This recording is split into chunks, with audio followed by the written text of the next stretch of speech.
ভাই আপনার কাছে সরকারি চাকরি নাই, আপনি ভাই মানুষই না, আপনার বাইসে থাকার কোনো অধিকারই নাই। আর যদি বাইসে থাকতে মন চায় তাহলে আশেপাশে কোনো বন জঙ্গলে যায় থাকেন, জান এই সমাজে আপনার জায়গা নাই। সবসময় জানতাম যে মেয়ের বাবা মা সরকারি চাকরি না থাকলে রিজেক্ট করে দেয়।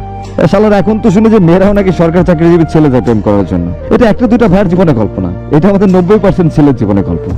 এক ভাই বলতেছিল আমারে, ভাই আমি রিলেশনে থাকা অবস্থায় এমন কিছু নাই যে ওর জন্য আমি করি নাই। ভাই ও যখন যা বলছি সেটাই করছি, মুখ দিয়ে একটা বড় না উচ্চারণ করি নাই। ভাবছি ভালোবাসার মানুষ তো, আমি যদি না বলি তাহলে কষ্ট পাবে। এই 3টা বছরে নিজেরই কিছু দিতে পারি নাই। হ্যাঁ দিতে পারতাম, কিন্তু দেই নাই কখনো। যা ছিল যা করতে পারছি সব ওর জন্য করছি। ভাই আমি মিডিল ক্লাস ফ্যামিলির ছেলে, বাপের বেইমানির টাকা আমার ছিল না কখনো। আমার বাবার ছোট একটা গার্মেন্টস এর দোকান, আর সেটার উপর দিয়ে আমাদের পরিবারের দাদা দাদুর সবার খরচ চলতো। তবে কোনো অহমনটন ছিল না, আলহামদুলিল্লাহ ভালোই ছিলাম আমরা।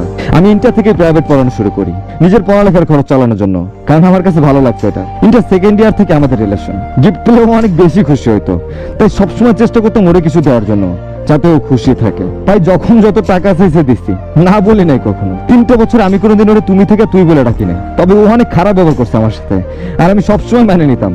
আসলে কেন নিতাম আমি নিজেও জানি না ভাই। আর সেই মানুষটা শেষের দিকে এসে প্রত্যেকটা দিন নানা অজুহাত খুঁজতেছিল ব্রেকআপ করার জন্য। পরে সে বললো তার বিয়ে ঠিক হয়েছে সরকারি চাকরিওয়ালা ছেলের সাথে। আমার সরকারি চাকরি নাই, তাই তার ফ্যামিলি আমার কাছে তার মেয়ে দিবে না, আর সেও আমার সাথে থাকবে না। ভাবতে অবাক লাগে, যার জন্য আমি 3টা বছরে এত কিছু করছি, এত ভালোবাসছি, সেই মানুষটা কেমন সরকারি চাকরির লোভে আমার ছেড়ে দিল। এই সরকারি চাকরির জন্য আমি সবকিছু হারাইছি ভাই। সরকারি চাকরি কি এটা বুঝি না তো আমি। যার জন্য মায়ের বাপ মা পাগল, মায়াও পাগল। যে ছেলে সরকারি চাকরি করে সেই ছেলেই শুধু মানুষ, আর আমরা তাহলে কি পশু? আমরা মানুষ না।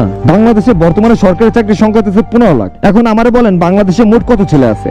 না হইলেও মিনিমাম 1-2 কোটি, এর নিচে তো নাই, তাই না? বরং বেশি। তাহলে এই 15 লাখ বাদে বাকি যারা আছে আমরা কি মানুষ না? আমরা মানুষের কাতারে পড়ি না? আমাদের কি বেঁচে থাকার অধিকার নাই? আমাদের কি ভালোবাসার অধিকার নাই? হয়তো নাই, থাকলে তো আর এই সরকারি চাকরির জন্য সব হারাতে হতো না। একটা ছেলে ব্যবসা ভালো বোঝে, সে ব্যবসা করতে চায়, কিন্তু সে ব্যবসা করলে তার কাছে মেয়ে দেওয়া যাবে না, কারণ তার মেয়ে এই ছেলের কাছে ভালো থাকবে না। ছেলেটা কোম্পানি চাকরি করে, ভালো বেতন পায়, তাতেও সমস্যা। তখনও মেয়ের ফ্যামিলির লোকজন বলবে এই ছেলে চাকরির তো কোনো গ্যারান্টি নাই, যে কোনো সময় চলে যাবে, এর কাছে মেয়ে দেওয়া যাবে না। শালার এদিকে জীবনেরই গ্যারান্টি নাই, আর এরা চাকরির গ্যারান্টি খুঁজতেছে। এইসব কথা শুনলে খুব খারাপ লাগে। দেশে যদি সবারই সরকারি চাকরি করে, তাহলে অন্য কাজগুলো কারা করবে? কথা আছে না, শখ বা ইচ্ছার কাজটা যখন পেশা হয়, তখন সেই ছেলেটা হাসি মুখে তার সবটুকু দিয়ে ওই কাজটা করার চেষ্টা করে। আর ওই কাজটা করে কিছু হোক বা না হোক, ছেলেটা মন থেকে খুশি থাকে। নিজের ইচ্ছায় কিছু করার জোর করে চাপিয়ে দাও, দুটো কিন্তু এক জিনিস না। সরকারি চাকরি ছাড়া একটা ছেলে ভবিষ্যৎ নাই, তার ভবিষ্যৎ অন্ধকার। তাহলে আকিজ গ্রুপ, প্ল্যান কোম্পানি মতো এরকম লাখ লাখ প্রতিষ্ঠান বানাইলো কারা? এনারা কি সফল না? এরা কি ভালো নাই? এদের বউ বাচ্চা কি ভালো নাই? শুধু যে ভালো থাকার জন্য সরকারি চাকরি হইলে হয়, কে বলছে আপনাদের?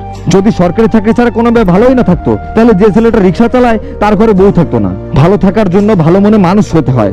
চাকরি এইসব দিয়ে মায়েরা ভালো রাখতে পারবেন না যদি মানুষটাই অমানুষ হয়। আর এই যে আমার শ্রদ্ধেয় কিছু আঙ্কেল যাদের খুব লাফালাফি সরকারি চাকরি নিয়ে, সরকারি চাকরিওয়ালা জামাই ছাড়া আপনাদের চলবেই না। আপনি কোন সরকারি চাকরি করে আসেন শুনি? শালা নিজেই পায় না সরকারি চাকরি, সে আবার মায়ের জন্য সরকারি চাকরি খুঁজতেছে। কৃষকের বাড়ি মেয়ে বিয়ে দেওয়া যাবে না। ছেলেটা চাষাবাদ করে খুশি, হিসাব করলে ভালো চাকরিওয়ালার থেকে বেশি টাকা উপার্জন করে, কিন্তু লাভ নাই, কারণ সে কৃষক। কেউ কি আমাকে একটু বলতে পারবেন আপনার দাদা, তার দাদা কি কাজ করতো? খুঁজে দেখেন সেও একজন কৃষকই ছিল, কারণ তখন 99% মানুষ কৃষিকাজই করতো। শুধু সরকারি চাকরি দেখে না, বরং ভালো একটা মানুষ দেখে সন্তানকে বিয়ে দেন।